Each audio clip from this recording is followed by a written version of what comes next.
Mga kalingap, saan man sulok ng mundo, maraming salamat sa inyong patuloy na suporta sa mga programa ni Kuya Val Santos Matubang. Suportahan natin mga kalingap ang ating best reactor ngayong month of February, Beng Delphine Mix TV. Best kalingap reactor for the month of February, Beng Delphine Mix TV. Maraming salamat sa mga solid reactors at mga supporters ng Team Kalingap. Suportahan natin Val Santos Matubang at ang buong Team Kalingap. Mapagpalang araw mga kapatid, mga Kalingap! Ayan, at sinashoutout ko rin ang founder ng Kalingap na walang iba kundi si Kuya Val Santos Matubang, Kalingap Rob, and of course, Ate Idna Vlog, no? Magandang araw po mga kapatid, mga Kalingap. This is Beng Delphine Mix TV and welcome po sa aking video reaction for today, no? Yung aking re-reactionan ay manggagaling po sa channel ni Kalingap Rob, ang kanyang love team, no, na walang iba kundi ang Cedro. So ayan mga kapatid, mga Kalingap, itong si Cedric, no, ipinakilala na ni Cedric si Roseanne dito sa kanyang pamilya. Pero ang tanong, welcome kaya at paano tinanggap si Roseanne dito sa pamilya ni Cedric, no, mga kapatid, mga Kalingap. So ayan na. So mayroon na akong mga ipapakitang mga video clips sa inyo guys, no. So kayo na ang humusga, no, kung paano tinanggap si Roseanne dito sa pamilya ni Cedric. So tara, panoorin natin to.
Yun pala yung gift ko sa'yo. Tapos, Kala ko, nandito pa. tatlo. Wow! Uy, dati may sapatos. May kapatid niya si ano, Sed. Si Adaan, An-An. An. Ang sama alam pakinggan.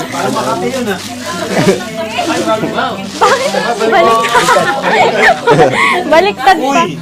Pag niyakap, magkakaan. Favorite color namin.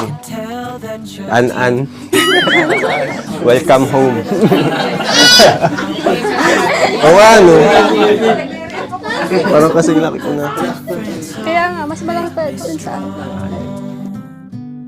Ito pa pala. Ay, Isa pang ito. ang dami mo ng gift, Rosan. Lahat parang bumawi ako sa yan.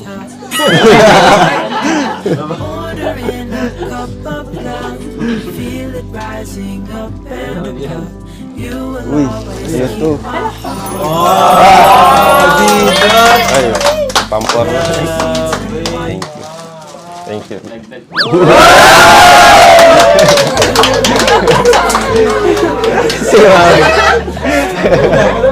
Ha? Thank you. So, ayan mga kapatid, mga kalingap, no, na atin pong natunghayan, no, yung pagpakilala ni Cedric kay Rosan dito sa kanyang mother, no. So, at atin namang napansin, no, yung mother ni Cedric ay, ngiti-ngiti, no, tuwang-tuwa naman na naipakilala ni Cedric si Rosan sa kanilang pamilya at dinala pa sa kanilang bahay. So, nakakatuwa, no, bilang babae, no. So, siguro yung feelings mo na ipakilala ka ng isang lalaki sa kanyang pamilya, so napaka-secure no, kumbaga lalo na't no, tanggap ka ng pamilya ng lalaki, no, welcome ka sa bahay, no, so napakalaking na yon, napakalaking achievement or napakalaking tuwa sa puso, no, na bilang isang babae na dinala ka ng isang lalaki sa kanilang bahay at ipakilala po dito sa kanyang pamilya. So, nakakatuwa, no, nakita natin yung mga reaksyon doon, no, lalo na yung mga K-boy, si mother, at saka yung mga kapatid ni Cedric na si Miss Jack, no. So, pero ito yung guys, nakakapagbibigay ng tens kay Cedric. So, ano kaya yun, no? So, ayan, habang nagkikwentuhan sila ni Rosa, no, dun sa misa, sa may kainan. So, ayan, so mayroon palang nakikimaritis, no, nakikisilip, nakikinig, no. Sino kaya to, guys? Ayan, panuorin po natin to. Ayan. Ano? Hindi ka naman na dito. Hindi ano yun. Naguguluhan. Ano ba yung ano? Nagkape lang ako na wala na. Tambay tayo mamaya sa labas para mas presko. Tapos tanawin natin yung sunset. Maganda dito pag may sunset. Tignan natin. Pero mas lalong gaganda kasi katabi na kita.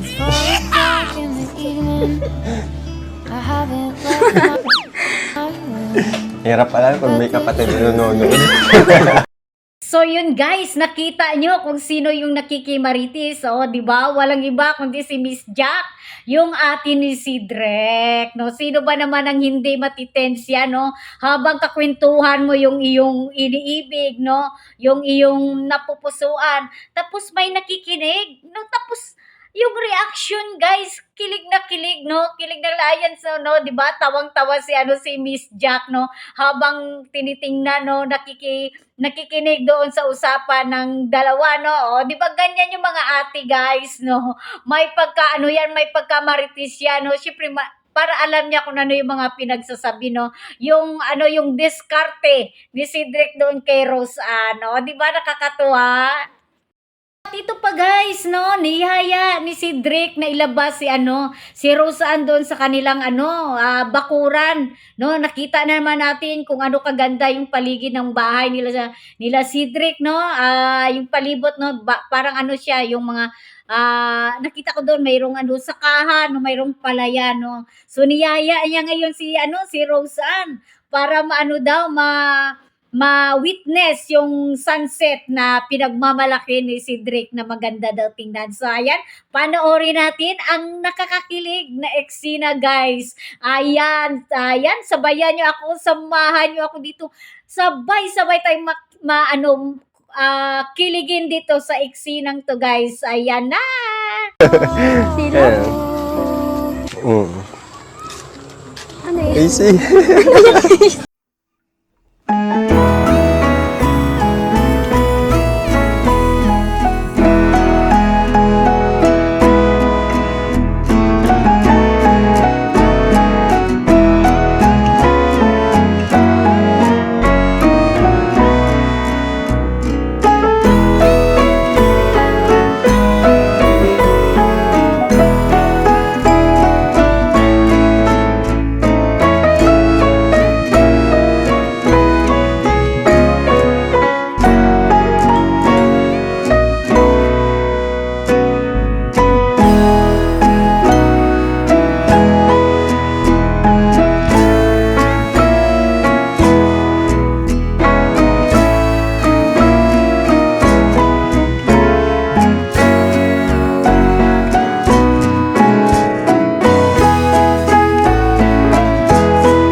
Ano pala, pakiramdam na nandito ka sa bahay? Masaya kasi first time ko din dito eh. Baka gusto mo First time ata ko mag-overnight dito. Hindi naman, nagbisita lang sa'yo. Tapos kila mama mo. Medyo nahihiya rin ako kasi first time ko din ang ganito eh. Yung makasalamuha sila. Pero goods naman kasi mababait sila. Maganda silang pakisamahan. Mabait naman yun sila dad. Tapos madaling pakisamahan. Welcome ka dito. Hindi ko expected na magsa-celebrate nung kaarawan ko dito kasama ka dito sa bahay. Ayaw mo nun, nandito ako. Mas doble yung saya. Siyempre. Kasi nakilala mo na yung mga magulang ko.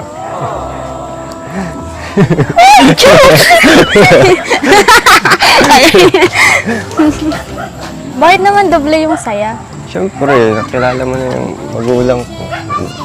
Halos lahat na ata. Mga kapatid na lang pag-uwi. Isa na lang talaga yung kulang. Alam mo na ata kung ano yun. Alin? Ayun ba?